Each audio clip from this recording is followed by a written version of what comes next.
SC ST Chevella declaration అమలు చేయాలని చెప్పేసి ఇక్కడ ఎస్సీ తరఫున ఇక్కడైతే భారీ ఎత్తున ధర్నా చౌక్లు అయితే ధర్నా చేస్తున్నారు. ఇప్పుడు మనతో పాటు ఉద్యమకారుడు సాయిరామన్న గారు అయితే ఉన్నారు. ఒకసారి మాట్లాడి చెప్పండి అన్న, మరి ఇక్కడ అంటే దేని మీద డిమాండ్ చేస్తున్నారు, మరి ఇక్కడ దేనికి ఇక్కడ ధర్నా చేస్తున్నారు? ఈరోజు ఎస్సీ ఉపకులాలు 59 ఉపకులాలు ఉన్నాయి. మరి ఇలా మాకు రిజర్వేషన్ ఎంత ఉంది? ఇలా ఒక అర్ధరాత్రి ఒక ఆర్డినెన్స్ తీసుకొచ్చి అగ్రవర్ణాలు ఎంత చేసుకున్నారు అది మీ అందరికి తెలిసిందే, కేంద్రం చేసింది కదా. ఇలా మాకున్న రిజర్వేషన్ 18% చేయమంటున్నాం. లేదా మాకు రిజర్వేషన్ ఇవ్వద్దు అనుకుంటే, రిజర్వేషన్ ఎత్తాలనుకుంటే విద్యను వైద్యాన్ని ఉన్న భూమిని జాతీయం చేయండి, అంతేగాని ఇంకా దీని మీద కొత్త కొట్లాట ఏం లేదు కదా. అయితే మీకో న్యాయం మాకో న్యాయమా? రోజు రోజుకు మా కులాలు పెరుగుతున్నాయా తరుగుతున్నాయా? మీ కులాలకు నైట్ మీరున్న శాతం ఎంత, మీరు పెంచుకున్న రిజర్వేషన్స్ ఎంత, మాకిస్తున్న రిజర్వేషన్ ఎంత, ఒకసారి ఆలోచన చేసుకోవాలి కదా. ఇలా ఎస్సీ ఎస్టీ ఉపకులాల మీద పొట్ట మీద కొడుతున్నారు కదా మీరు. ఇలా పరిస్థితులు ఏంది? ప్రతి దగ్గర దళితులకు అణచివేయబడుతున్నారు. ఎస్సీ ఎస్టీలు పేరుకే రిజర్వేషన్లు కానీ ఏవి మాకు అందతలేదు. ఇలా ఎస్సీ కార్పొరేషన్లో పోయి లోన్ తీసుకుంటే పైసలు కూడా లేవు. ఎస్సీ కార్పొరేషన్కి ఉన్నాయా, ఎస్టీ కార్పొరేషన్కి ఉన్నాయా? ఆ నిధులు ఎక్కడ పోతున్నాయి? ఎక్కడ దారి మళ్ళీ ఇస్తున్నారు? ఎవరు బాగు కోసం మీరు ప్రయోగం చేస్తున్నారు? మళ్ళీ పేరుకి ఏమంటారంటే ఎస్సీ ఎస్టీలకు రిజర్వేషన్ ఇచ్చిన. రిజర్వేషన్ ఎత్తేరా భయ్? విద్యా వైద్యం ఉన్న భూమిని జాతీయం చేయండి, మాకెందుకు? పేరు మాత్రం వాళ్ళకి ఇస్తున్నాం ఏమి ఇస్తున్నారు భయ్? ఇది తప్పే కదా. ఎక్కడ ఇస్తున్నారు? మాకు ఏమి ఇస్తున్నారు? ఈ రోజుకు 75-80 సంవత్సరాలు భారతదేశానికి స్వతంత్రం వచ్చి ఈ రోజుకు హక్కుల కోసం కొట్లాడు తప్ప మా జాతులు ఏం చేయట్లేదు. హక్కుల కోసం కొట్లాడి అలసిపోతున్నారు. ఎంత నీచంగా ఉందంటే దళితులకు ఏమనంటే దళితులకు పెద్దపీట వేసినాం, ఏడేసిర్రా భయ్, మా ముడి కింద బువ్వ కూడా లేదు. ఉన్న రిజర్వేషన్ల మీద కూడా ఆధిపత్యం మీదే. మా డిక్లరేషన్ ముందు ప్రభుత్వం రాకముందు అసలు డిక్లరేషన్ ఏం అమర్చారు, మరి ఇప్పుడు ఏం కావాలని డిమాండ్ చేస్తున్నారు? 18% రిజర్వేషన్ కావాలి. చేవేళ్ల డిక్లరేషన్ ప్రకారం 18% రిజర్వేషన్ కావాలి. ఆ రిజర్వేషన్ ఇవ్వని పక్షాన మీరు మాకు ఉన్న రిజర్వేషన్ కూడా తీసేసి మేము అనుకున్నటువంటి విద్యను వైద్యాన్ని ఉన్న భూమిని జాతీయం చేయండి. దాని మీద ఖచ్చితంగా మరో పోరాటం సిద్ధమవుతాం. అంటే ఇప్పుడు ఇక్కడ నుంచి మీ డిమాండ్ 18% మాకు రిజర్వేషన్ ఇవ్వాలని చెప్పేసి అది ఒకటే డిమాండా, లేకుంటే ఇంకేమైనా ఉన్నాయా? ఇప్పుడు రిజర్వేషన్ 18% కావాలనే కదా డిమాండ్. ఇంకేమున్నది? మేము వైద్యం లేదు, వైద్యం ఉందా? అందుతుందా? సామాన్యుడికి వైద్యం లేదు, కార్పొరేట్ వైద్యం. అయితే మేము ఏమంటున్నాం అంటే ఉన్నవాడికి వైద్యం, మెరుగైన వైద్యం జరుగుతుంది. ఎస్సీలకు ఎస్టీలకు ఎక్కడ వైద్యం అందుతుంది? విద్య అందని ద్రాక్ష పండు. విద్య ఎక్కడండి? ఎవరు ఉన్నాయి? కాలేజెస్ ఎవరు ఉన్నాయి? స్కూళ్ళు ఎవరు ఉన్నాయి? మేము ప్రైవేటు విద్యా సంస్థలలో కూడా రిజర్వేషన్ పెట్టాలని చెప్తున్నాం. ప్రైవేటు కంపెనీలో కూడా రిజర్వేషన్ ప్రకటించాలి. ఉన్న కంపెనీలు మూసేసిండ్రు. తెలంగాణలో ఉన్న కంపెనీలు అన్ని సంస్థలు చంద్రబాబు నాయుడు మూసేసిండు కదా. ప్రభుత్వ రంగాలు మూసేసి ప్రైవేటు సంస్థలు తెలిసిండ్రు. మరి అక్కడ ఉద్యోగాలు ఏవి? అక్కడ ఎవరికి ఉన్న ఉద్యోగాలు ఉన్నాయి? అక్కడ మళ్ళీ అగ్రవర్ణాలకి. అక్కడ కూడా రిజర్వేషన్ కావాలని కొట్లాడతాం. 18% రిజర్వేషన్ మాకు ఖచ్చితంగా కావాల్సిందే. ప్రైవేటు సంస్థలనైనా ప్రభుత్వ సంస్థలనైనా 18% రిజర్వేషన్ అమలు చేసి చట్టబద్ధత కలిగించాలి. అలా మేము ఎవరికి వ్యతిరేకం కాదు, ఏ రాజకీయ పార్టీకి వ్యతిరేకం కాదు. ఇది మాకున్నటువంటి 59 ఉపకులాలకు 18% రిజర్వేషన్ చేస్తే మంచిది. అనందాకన్నా చెప్పినట్టు ఒకవేళ మీరు వద్దంటారు కదా, రిజర్వేషన్ వద్దని తీసేయమంటారు కదా, తీసేయండి. తీసేసిన ఇప్పుడు అన్న చెప్పినగా భూమిని వైద్యాన్ని విద్యను జాతీయం చేస్తే అయిపోతుంది కదా. ఎవరికి రిజర్వేషన్ అక్కర్లేదు. ఈవెన్ టాలెంట్ ఉంటే వాడు కొడుకుంటాడు, అంతేనా కదా? అంత తప్పిస్తే ఇంకేం లేదు, ఎవరికి వ్యతిరేకం కాదు. భారతదేశపు బహుజనులంతా బాబా సాయబు బాటల్లోన సాకలి మంగలి ఎరకలి లంబడి మాలమాదిగలు నిజాలు తెలుసుకున్నారు, నీలి రంగుల జెండలెత్తినరు. బహుజన రాజ్యం కావాలంటూ బజారుకొస్తుండ్రో ఈ బజారుకొస్తుండ్రో బహుజన. బావి దొవ్వినం, బంగ్లా గట్టినం, బంజరి భూముల పంట తీసినం, అన్ని హాయిగా అనుభవించిరి, అంటరాదని దూరంచిరి. శాంతవాదుల సంస్కరింప చేతులు కలపండో ఈ బహుజన. పెద్ద మనిషి చెప్పింది, గద్దరన్నా చెప్పింది. ఇది అందరు చేతులు కలుపుకోవాలి, సమాజం కొరకు పాటుపడాలి. ఇది మాది. ఎవరికి ఏ పార్టీకి వ్యతిరేకంగా 18% రిజర్వేషన్ పక్కా కావాల్సిందే. ప్రతిపక్షంలో ఉన్నటువంటి నాయకులు మాట్లాడుతారు కదా, మరి రిజర్వేషన్ వచ్చే వరకు మేము పోరాడతాం, వాళ్ళకి అండగా ఉంటామని చెప్పేసి, మరి ఎవరైనా వస్తారా? మరి సంతోషమే, ఎవరు వచ్చినా ఎంతమంది వచ్చినా సంతోషమే. మేము ఏ రాజకీయ పార్టీ, అరే ఈరోజు కాంగ్రెస్ వచ్చినా, రేపు టీఆర్ఎస్ వచ్చినా, బీజేపీ వచ్చినా, ఎవరికి వచ్చినా మాకు సంతోషమే. మాకు అనుకూలంగా ఉంటుంది సార్. మా 18% రిజర్వేషన్ మాకు కావాలి. లేదంటారా ఇందాక చేసినట్టు చేయండి. భూమి జాతీయం చేయండి, వైద్యం జాతీయం చేయండి, విద్యను జాతీయం చేయండి. ఓపెన్ టాప్, ఓపెన్లో కొట్టుకుందాం అందరం. ఎవరి శక్తి ఉంటే వాళ్ళు కొట్టుకుందాం. అంతేగా, అంతే కదా, అంతేనా కదా. మేము ఉమ్మడి ఖమ్మం జిల్లా, సూర్యాపేట జిల్లా, మరి వరంగల్ జిల్లా, మేము ఉంటాం. ఒక 2 లక్షల మంది సుమారు ఉంటామండి మా కులం వాళ్ళు. మాకు తెలిసి మరి ఇటు మిగతా జిల్లాల్లో ఎంతమంది ఉన్నారో మాకు తెలియదు. మాకు తెలిసైతే మేము 2 లక్షలు, మేము 2 రాష్ట్రాల్లో ఉన్నారు కానీ మేము 2 లక్షల మంది దాకా ఉంటాం. మా చిన్న చిన్న కుటుంబాలు ఉంటాయి, ఊరికి 1, 2 ఉంటాయి. మాకు వచ్చే సమస్య ఏంటంటే ఇప్పుడు ఉమ్మడిగా ఎప్పుడైతే మేము ఆ ఎస్సీ రిజర్వేషన్లో ఉన్నామో కొన్ని ఫలాలు మాకు అందట్లేదు. మా పిల్లలు మిగతా సామాజిక వర్గంతో పోటీ పడలేకపోతున్నాం.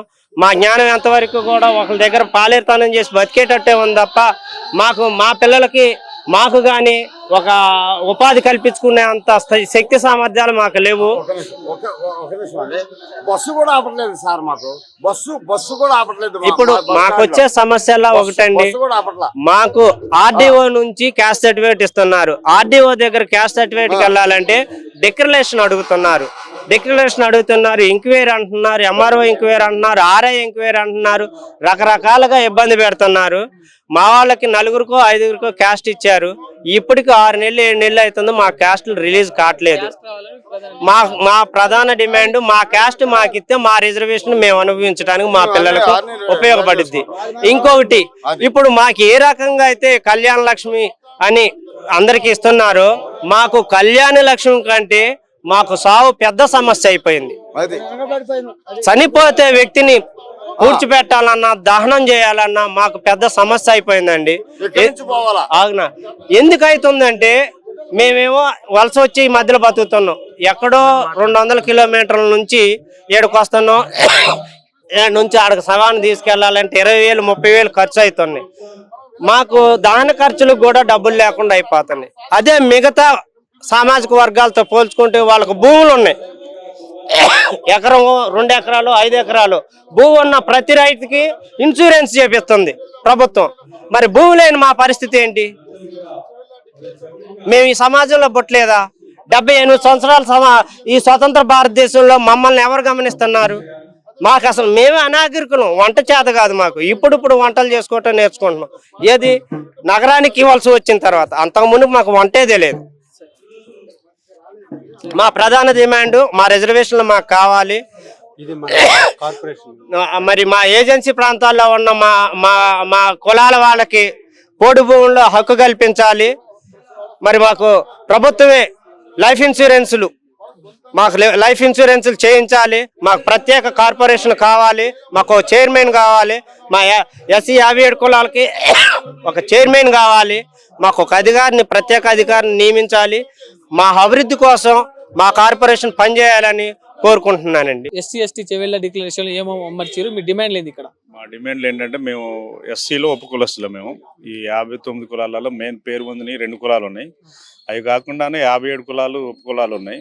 ఏదన్నా ప్రభుత్వ పరంగా వచ్చినాయి ఏమున్నా కానీ మా దాకా రావట్లేదు. మాకు ఒక కార్పొరేషన్ కానీ ఉద్యోగపరంగా కానీ ఆర్థికంగా కానీ అన్ని విధాలుగా మేము వెనకబడే ఉన్నాం. ఆ జనాభాలో కూడా తక్కువే ఉన్నాం కానీ మమ్మల్ని గుర్తించేది లేదు. ఆ 2 కులాలకు మాత్రమే అన్ని ఫలాలు అనేవి అందుతూ ఉన్నాయి.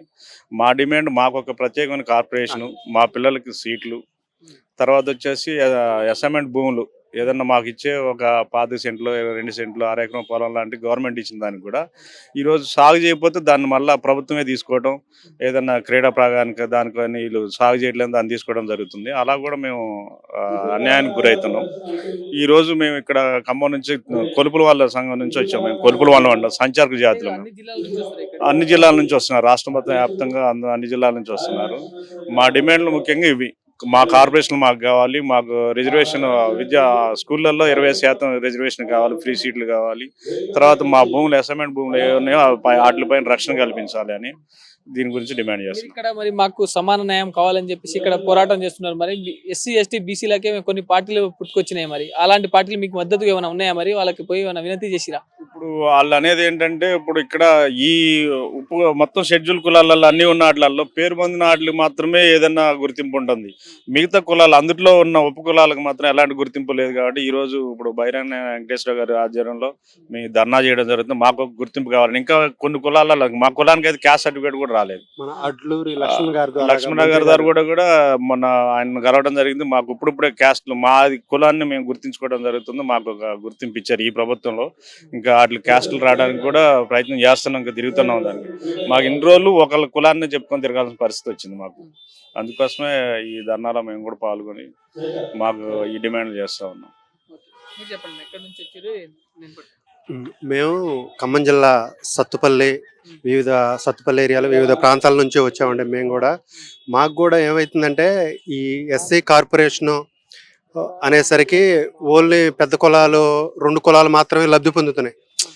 అన్ని అంటే ఇప్పుడు మన మాదిగ సోదరులు, మాల సోదరులు అంటే వాళ్ళు జనాభా పరంగా చాలా ఎక్కువ, అందరికంటే ఎక్కువ. ఏది వచ్చినా కానీ వాళ్ళ దాకే వస్తుంది. గవర్నమెంట్ కూడా వాళ్ళకే ప్రిఫరెన్స్ ఇస్తుంది. కానీ ఈ 57 కులాల్లో ఎవరికి కూడా అంతగా ప్రతిఫలాలు ఏమి దక్కట్లా. ఏదో పేరు ఏదైతే వస్తుంది కానీ చివరి వరకే వచ్చేసరికి మాకు ఏమి కూడా అందట్లా. మాకేంటంటే ఇప్పుడు మాకు సపరేట్గా క్యాస్ట్ సర్టిఫికేట్లు ఇవ్వాలి. ఈ కొలుపుల సంఘం అనేది మా వరకు అంటే ఇప్పుడు ఆల్రెడీ ప్రాసెసింగ్ నడుస్తుంది, ఇస్తున్నారు కొన్ని ఊర్లలో. మేము కలెక్టర్ గారిని కలవడం జరిగింది, ఖమ్మం జిల్లా కలెక్టర్ గారిని. వాళ్ళందరికీ వినతి పత్రాలు ఇచ్చి ఎంఆర్ఓ గారికి, ఇలా ఎంపీ గారి ద్వారా కూడా మేము చాలా వినతి పత్రాలు ఇచ్చి కలిసి దీనిపైన వర్క్ చేయడం జరుగుతుంది. వాళ్ళు కూడా అనుకూలంగా స్పందించారు. ఈ బైరి వెంకటేష్ గారా ఆయన ద్వారా కూడా ఆయన కూడా మాకు చాలా సపోర్ట్గా ఉన్నారు. ఆయన ద్వారాగా మన మంత్రి గారు అడ్లూరి లక్ష్మణ్ గారి ద్వారా కూడా మేము చాలా విషయాలపై కలిసాం. మేము 4 సార్లు కలవడం జరిగింది. ఆయన కూడా చాలా సానుకూలంగా స్పందించి మా యొక్క డిమాండ్స్ని పరిష్కరించడం కోసం ఆయన కూడా కృషి చేస్తున్నారు.